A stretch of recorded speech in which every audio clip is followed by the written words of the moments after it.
Please familiarize yourself with the location of the life jacket in the seat you are seated in now.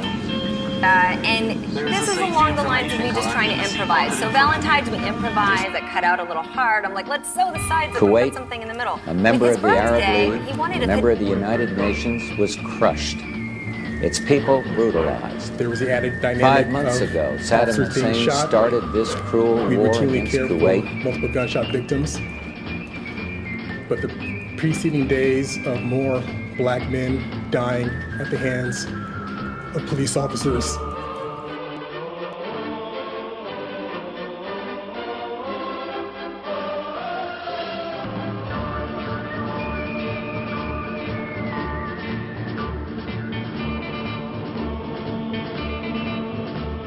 Was a natural consequence to the Nations are actually better off as a consequence of those investments. not a consequence of it. consequence السيلابلز دي بتخلينا نحط حاجة عاملة زي الوزن، وزن للكلمة.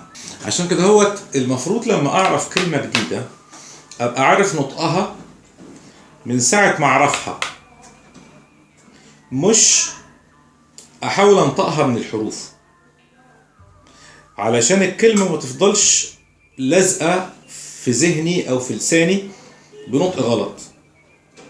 المفروض إن أنا أعرف الكلمة من الأول بنطقها الصحيح.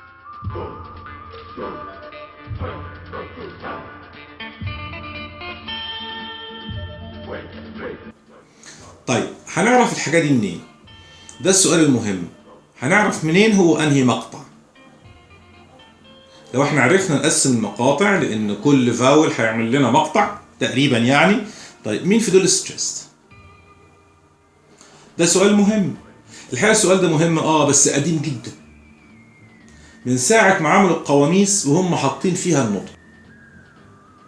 consequence دايما في رموز بعديها، في كتير من الناس ما بينطقوهاش، ما بيبصوهاش، ما يعرفوهاش. اوكي، ده النطق بقى، ده النطق. القاموس ده حاطط لك كومة تخينة فوق عند نهاية أول مقطع، كويس؟ فعشان تبقى عارف إن هي consequence. تمام؟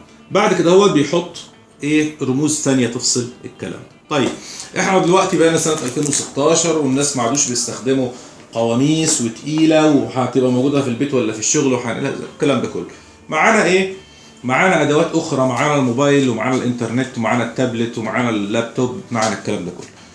الحاجات دي موجودة برضو بشكل واضح جدا في اماكن كتير. انا لو جيت هنا مثلا اهو كتبت كلمة American Pronunciation Dictionary، American Pronunciation Dictionary، وعملت جوجل، طلع مجموعة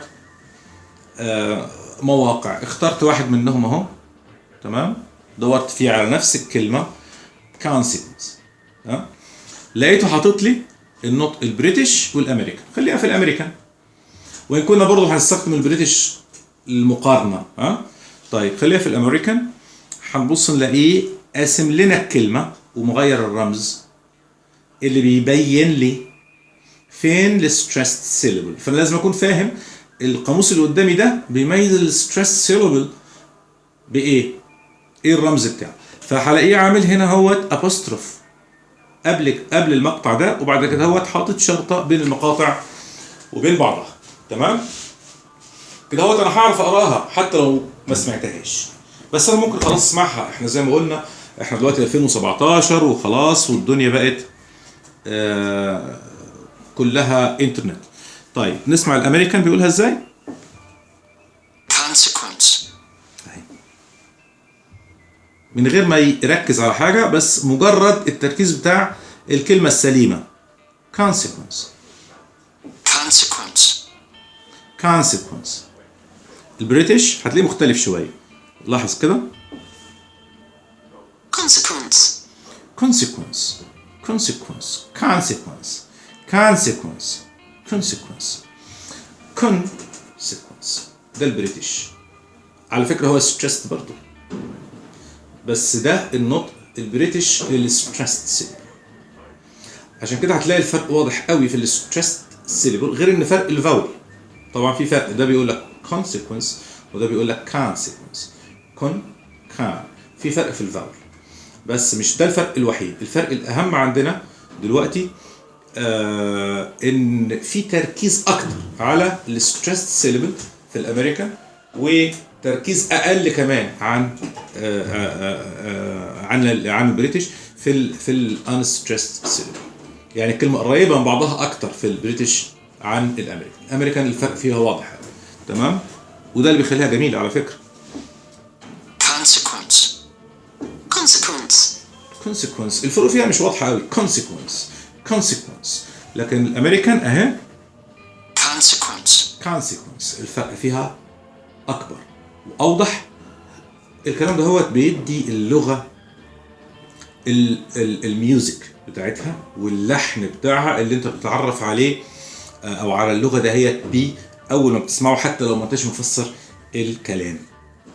عامل زي مثلا نقدر نقول الاعراب عندنا في اللغه العربيه، والمرفوع والمنصوب والحاجات دهيت هي اللي بتخلي اللغه طالعه جميله وليها صوت ولحن تحب تسمعه، تحب تسمع اللغه الصحيحه يعني.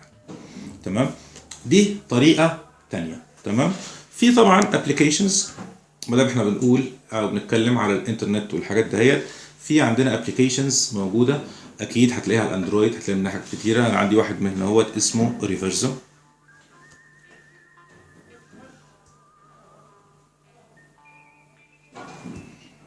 تمام، مجموعه كلمات موجوده هنا.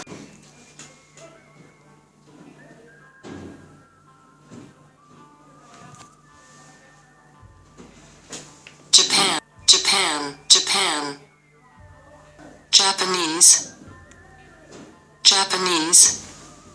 يبقى Japan Japanese.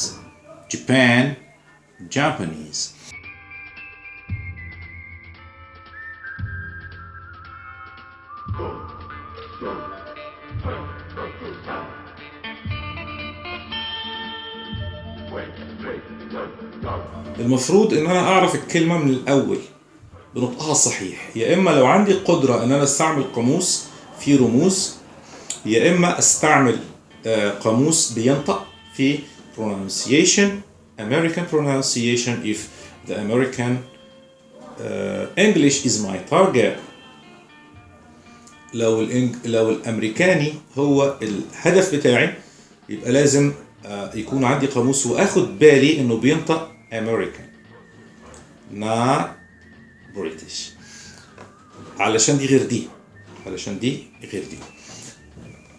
ده كده هوت بالنسبه لاهم جزء لازم نكون فهمناه كويس، لاننا هنبني عليه بعد كده هوت اي حاجه احنا هنتكلم فيها في الموضوع ده.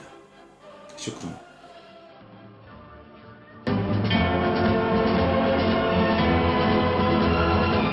لان برضو حته الستريسنج بتعتمد على الجمله زي ما هيبان بعد كده، بس المهم دلوقتي اننا نفهمها كويس ونتعود عليها في الكلمه.